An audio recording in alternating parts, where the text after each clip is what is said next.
All right, you guys, today our lecture is on similar right triangles. So I've started with a big triangle right here.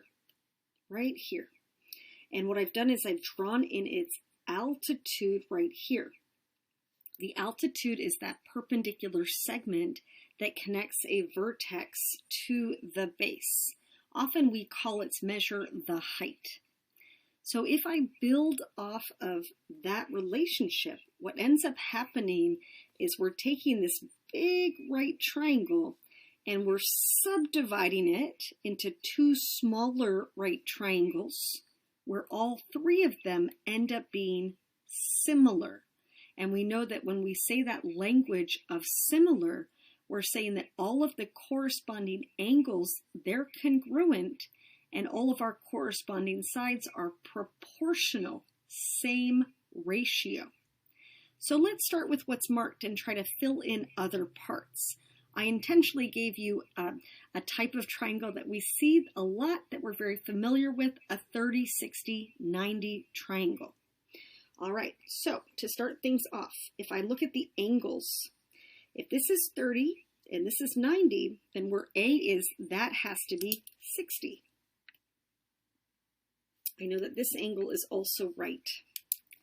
And then if I block off this triangle and I look at that kind of medium-sized one to the left, I can see that if this is 30 and this is 90, then right here has to be 60. And then over here, right, if this is a small right triangle, that's 60, that's 90, then this is 30 right here. Okay. So now I'm just going to draw my triangles separated like so. So here is my little one. I'm going to label the angles. So here is 30 and here is 60.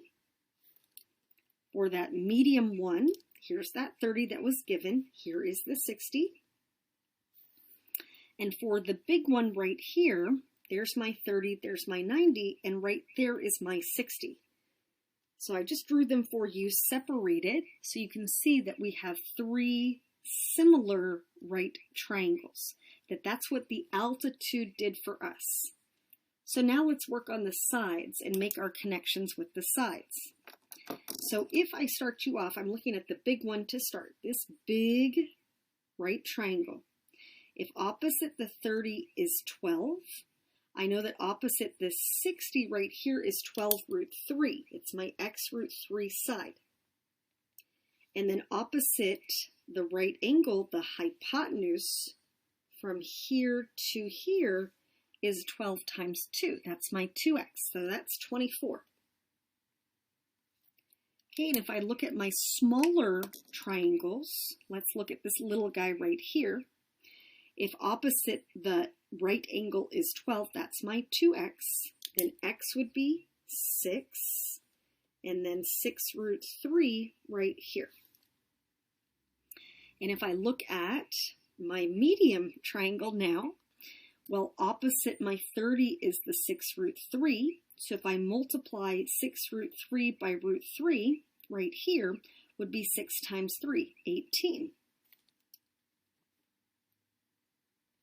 And I already know that if I double the 6 root 3, that gives me the 12 root 3 right here.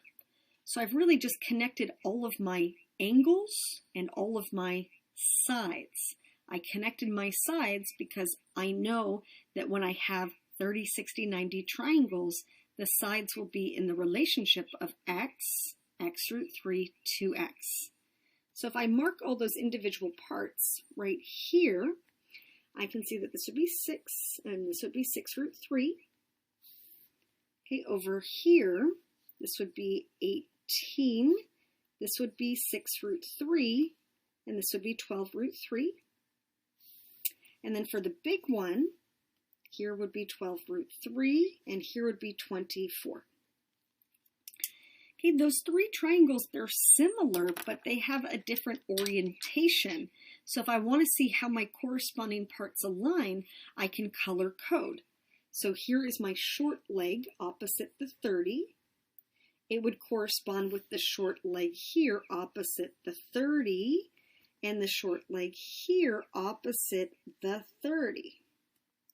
Okay, if I move on to the longer leg, that means that right here, opposite the 60, right, longer leg, would align with here, the 18, and then here, the 12 root 3. Those are all the longer legs of their respective right triangles. And then the hypotenuses, we know that those are the longest sides. So right here, and here, and here. And the hypotenuse is always opposite the right angle, opposite the largest angle. So now what I want us to do is I want us to rotate all the triangles so they have the same orientation. So rotate all triangles so they have the same orientation. Okay, so I'm just picturing each triangle then rotated to match this initial orientation. So I have my 30 here and my 60 here for all of them. So I'm just filling in those gaps. Okay, and then the sides, if I fill those in, right here is my 6, here is my 6 root 3, here is my 12. Here is my 6 root 3, here is my 18, and here is my 12 root 3. Here is my 12, here is my 12 root 3, and here is my 24.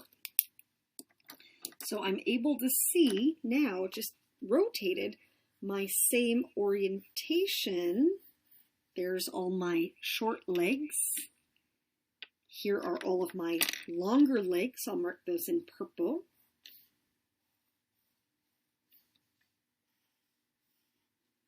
Okay, and then hypotenuse, all in blue.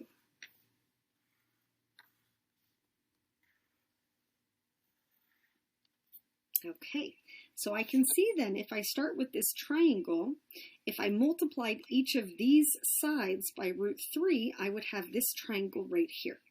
If I go back to here, if I take this original triangle, I double all the sides, I end up over here. Okay, so I'm showing you how this triangle breaks into 3 similar right triangles and how they align the corresponding sides and the corresponding angles. So this really applies for all types of right triangles, not just 30, 60, 90s. I just build off of a familiar triangle that we've seen all semester. So let me just write that down too. So this applies for all types of right triangles, not just 30, 60, 90s.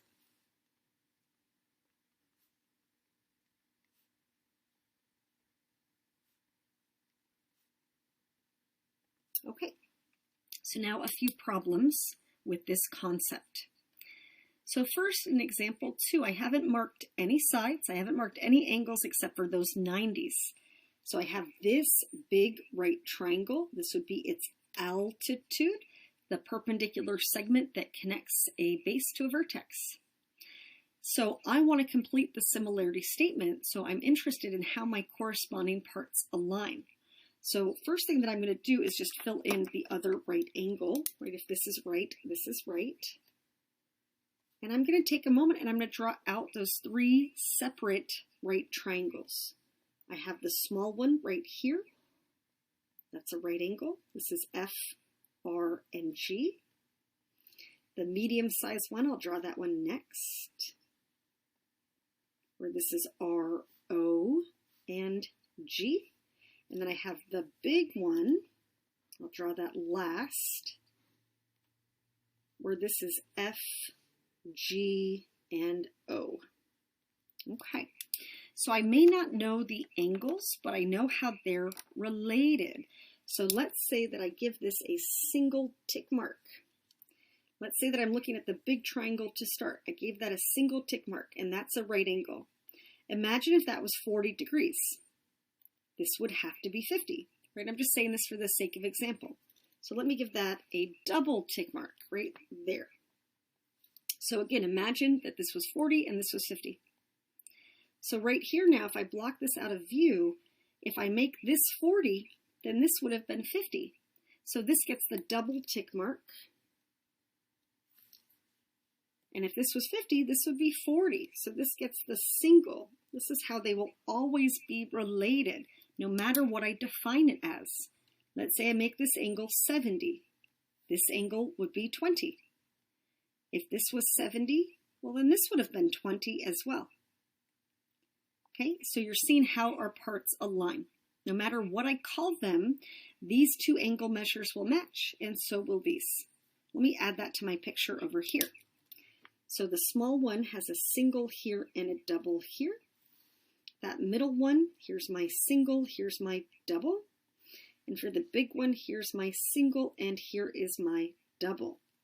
So again, without actually rotating them, I can see how my corresponding parts will align. So if I name this first one F, O, G, right there, what is it similar to? So if I go F to O to G, I'm reading it from the 1 tick mark to the 2 to the right. So that would sync up with G, O, R, and F, G, R. The order that I write these, it really does not matter. We're just trying to show how the corresponding parts align. So the way that I'm reading it is how those corresponding angles would be congruent, but it's also telling me how my corresponding sides would be proportional. All right, let's get to another example. So here in example 3, right, I'm giving you a diagram. I'm only marking certain parts of it. So what I need to do is I need to look for which two of those 3 similar right triangles have 2 sides marked. And I can see that that's going to be the small one and the big one.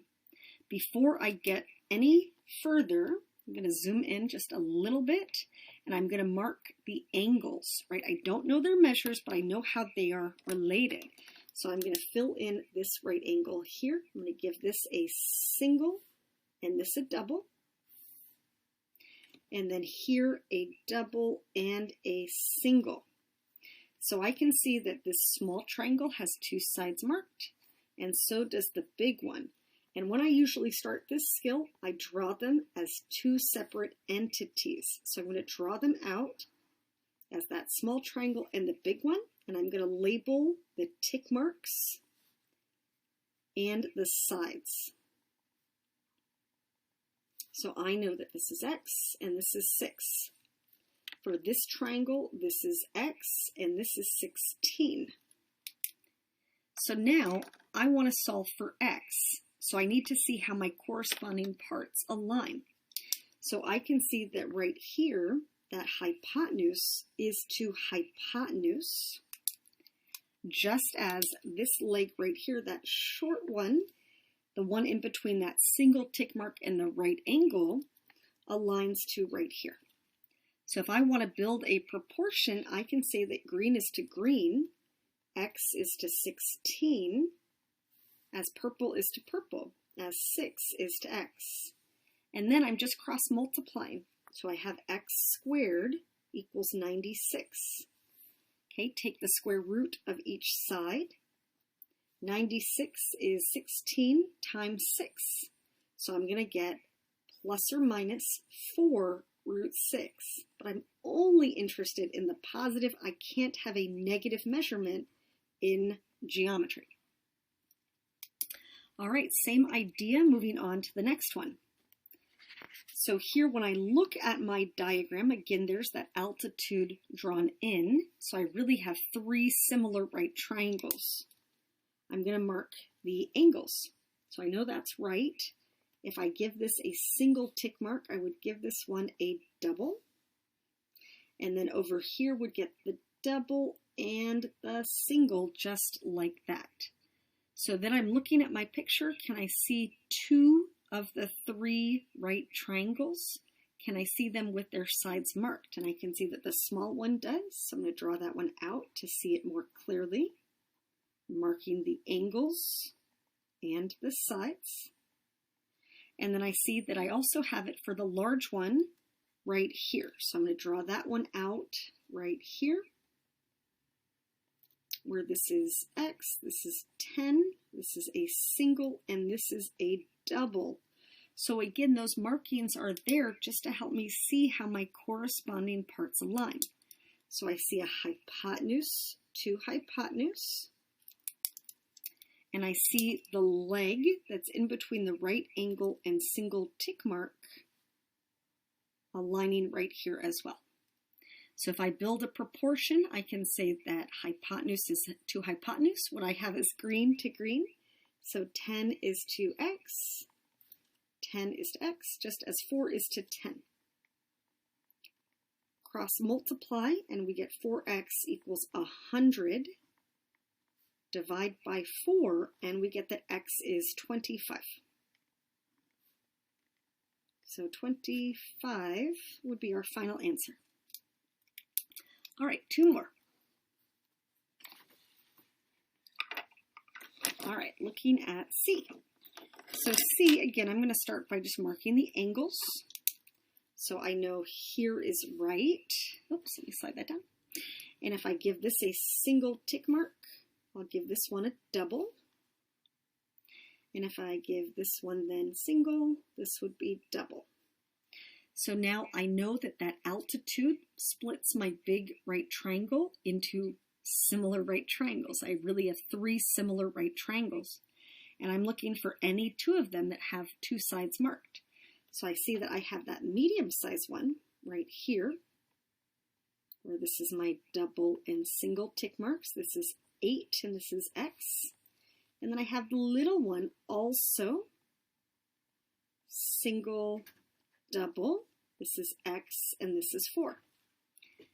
So then again, I'm looking at what sides do I have marked. Right here is between the right and the double tick mark. So over here is right and double tick mark right there. And then I also have right and single tick mark here and here. So if I read it from left to right, if I go green to green, right, I know that X is to 4, as purple is to purple, as 8 is to X. Cross multiply. X squared equals 32. Okay, take the square root of each side. 32 is 16 times 2, so 4 root 2. We know that we get plus or minus 4 root 2, but we can only take the positive one, can't have a negative measurement in geometry. So 4 root 2. All right, one more. D. So here again, I'm going to start my process by marking my angles. So right angle here. If I give this a single, I give this a double tick mark, which means that this would be double and single just like that. Which 2 of the 3 triangles do I have sides marked for? Well, I can see that I have the medium one right here, where this is 10 and this is 12 root 2, single and double tick mark. And then I also have the big one right here, right angle, single, double tick mark. This full side, the hypotenuse is X plus 10, and this leg is 12 root 2. All right, so since I don't want to rotate them so they have the same alignment, I can color code to see how they would sync up. So I know that hypotenuse is to hypotenuse. And then here, right angle to double tick mark, right angle to double tick mark. So now, building my proportion, I could say that 12 root 2, purple is to purple, X plus 10, just as green is to green, 10 is to 12 root 2. So now I cross multiply. 10 times X plus 10 equals 12 root 2 times 12 root 2. Distribute the 10, 10x plus 100, And here, that's like saying 12 times 12 times 2. So I get 288 right there. So I need to take away the 100. 10x equals 188. And then divide each side by 10. So I could leave that as 18.8 or 18 4/5. I'll write it both ways. 18 4/5 would be fine. Or I could say 18.8. That would also be fine. I will take it either way. You just want to make sure that you are simplifying your fractions and any radicals. All right, that's all I have for today. Have a good rest of your day.